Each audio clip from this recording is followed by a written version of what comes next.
ये कहानी छगनपुर नाम के एक छोटे से गांव की है, जहां अजय नाम का एक गरीब किसान रहता था। अजय के परिवार में उसके अलावा उसकी पत्नी सीमा और एक बेटा राजू था, जिनके साथ वो बहुत खुशी खुशी रहता था। अजय के पास गांव में अपनी एक जमीन थी, जहां पर खेती कर वो अपने घर का पालन पोषण करता था। परंतु अब उसकी वो जमीन पहले की तरह उपजाऊ नहीं रही थी। धीरे धीरे उसकी जमीन से फसल की पैदावार भी कम होने लगी थी। एक दिन इसी चिंता में वो अपने जमीन के पास बैठा होता है और कमाने का कोई और जरिया सोचने लगता है।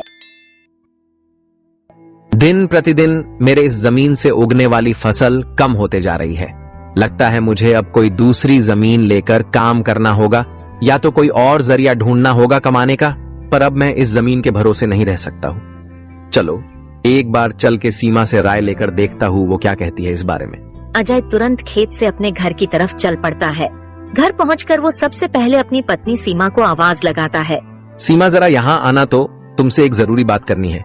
अजय की आवाज सुनकर सीमा वहाँ आ जाती है। बोलिए, आपने मुझे बुलाया क्या?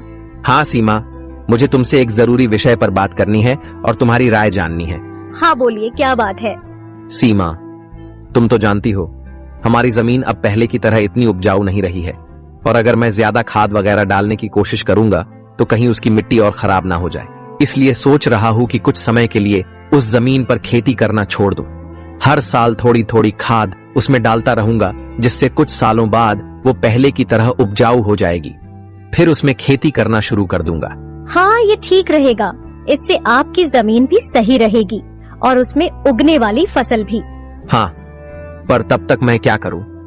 क्योंकि मेरे पास दूसरी तो कोई जमीन नहीं है, तो घर का खर्च चलाने और राजू के पढ़ाई के लिए कहां से पैसे जुटा पाऊंगा। आप एक काम क्यों नहीं करते, एक बार जाकर गांव के जमींदार काका से मिल लीजिए।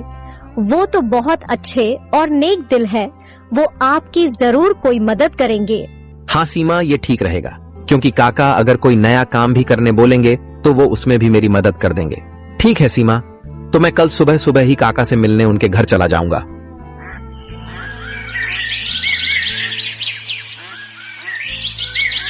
अगली सुबह अजय जमींदार से मिलने उसके घर के लिए चल पड़ता है। जमींदार के घर के बाहर पहुंचकर वो जमींदार को आवाज लगाता काका, है। क्या आप घर पर हो? अजय की आवाज सुनकर जमींदार बाहर आता है।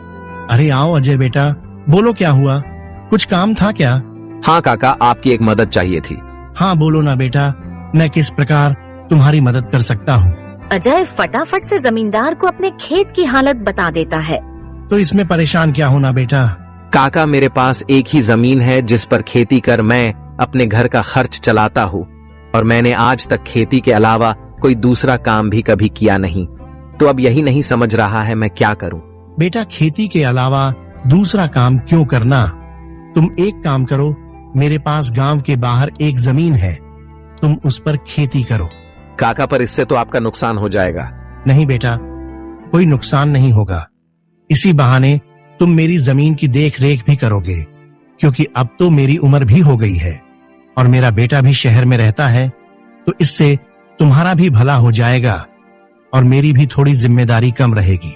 ठीक है काका, अगर ऐसी बात है तो मैं कल से ही उस खेत पर काम करने चला जाऊंगा। अजय जमींदार को धन्यवाद कहकर वहाँ से अपने घर के लिए निकल जाता है। अजय अपने घर पहुंचकर सीमा को सारी बात बता देता है। ये तो बहुत अच्छा है, यानी आपकी सारी चिंता ही खत्म हो गई। हाँ सीमा, अब मैं काका के खेत पर बहुत मेहनत करूंगा और कोशिश करूंगा कि एक दो और खेत खरीद लूं, क्योंकि भविष्य में ऐसी समस्या आए तो उसके लिए हम तैयार रहे।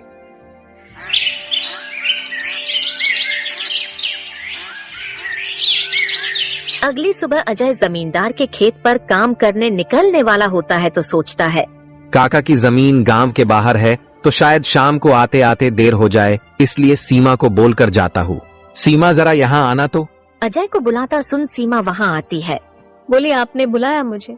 हाँ सीमा, सुनो, काका का खेत गांव के बाहर है, तो मुझे शाम को घर लौटने में थोड़ी देर भी हो सकती है।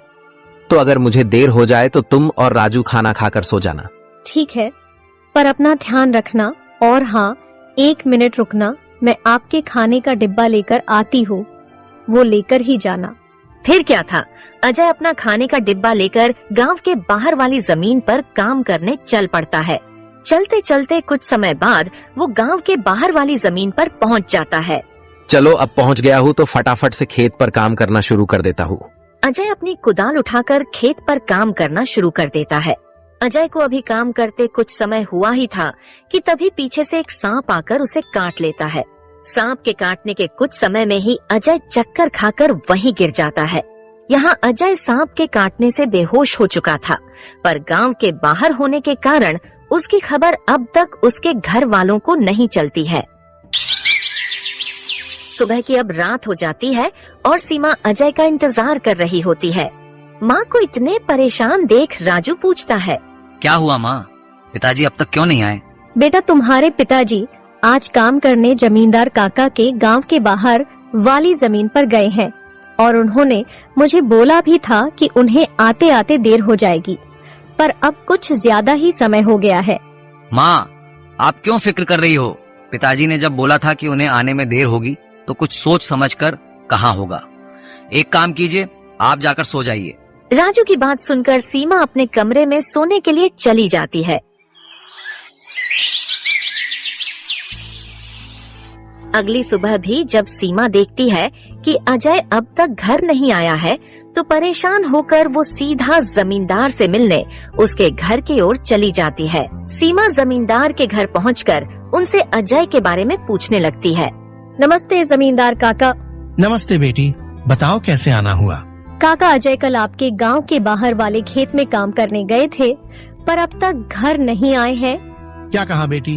अजय कल गया था और अब तक घर नहीं आया? हाँ काका, उन्होंने मुझे कहा था कि खेत गांव के बाहर है तो आते आते रात हो जाएगी, पर अब तो रात की सुबह हो गई, पर वो अब तक नहीं आए हैं। चिंता मत करो बेटी, मुझे थोड़ा समय दो, मैं अभी किसी को भेजकर पता लगाता हूँ कि अजय कहाँ है। जमींदार तुरंत अपने घर में काम करने वाले घनश्याम को अजय को देखने अपने खेत पर भेजता है। कुछ समय के बाद घनश्याम जमींदार के खेत पर पहुंच जाता है और वहां का दृश्य देखकर वो परेशान हो जाता है। ये क्या, अजय का तो पूरा शरीर नीला पड़ चुका है। मुझे लगता है इसे किसी सांप ने काटा है। मुझे तुरंत जमींदार जी को ये बात बतानी पड़ेगी। घनश्याम वहां से भागते भागते जमींदार के घर के लिए निकल जाता है। घनश्याम जैसे ही जमींदार के घर पहुंचता है, उसके कुछ कहने से पहले ही जमींदार उससे पूछने लगता है, क्या हुआ घनश्याम बेटा, तुम इतना दौड़ते हुए क्यों आए और क्या तुम्हें अजय मिला?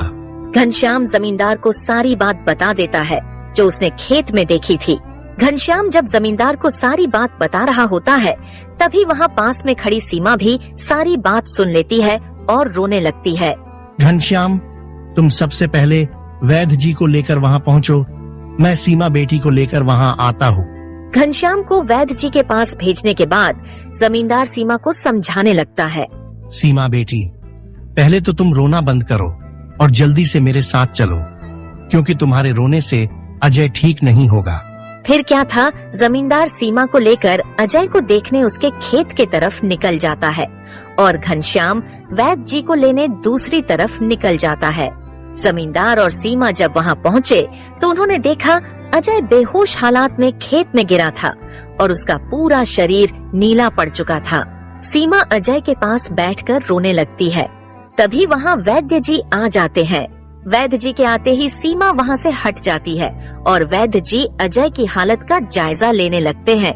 क्या हुआ वैद्य जी, अब कैसी है अजय की हालत? देखिए जमींदार जी, मैं आपको झूठ बोलकर अंधेरे में नहीं रखना चाहता हूँ, पर अजय की हालत बहुत खराब है। वैसे तो मैंने उसे जहर को काटने वाली औषधि दे दी है, परंतु जहर अजय के अंदर कुछ ज्यादा समय तक रह गया है, जिस कारण वो प्रगाढ़ बेहोशी के हालत में चला गया है। प्रगाढ़ बेहोशी, ये क्या होता है वैद्य जी? प्रगाढ़ बेहोशी के हालत में व्यक्ति जीवित तो होता है, परंतु उसके बदन के हिस्से में हलचल नहीं होती है और ये अब कब होश में आएगा ये भी नहीं कह सकते हैं। वैद्य जी, तो अब हम क्या करें? देखिए जमींदार जी, अभी के लिए मैं कुछ दवाइयाँ दे रहा हूँ, उसे समय समय पर पानी में मिलाकर देना, बाकी तो सब ऊपर वाले के भरोसे हैं। वैद्य अजय की हालत का जायजा लेकर और दवा देकर वहाँ से चले गए। फिर कुछ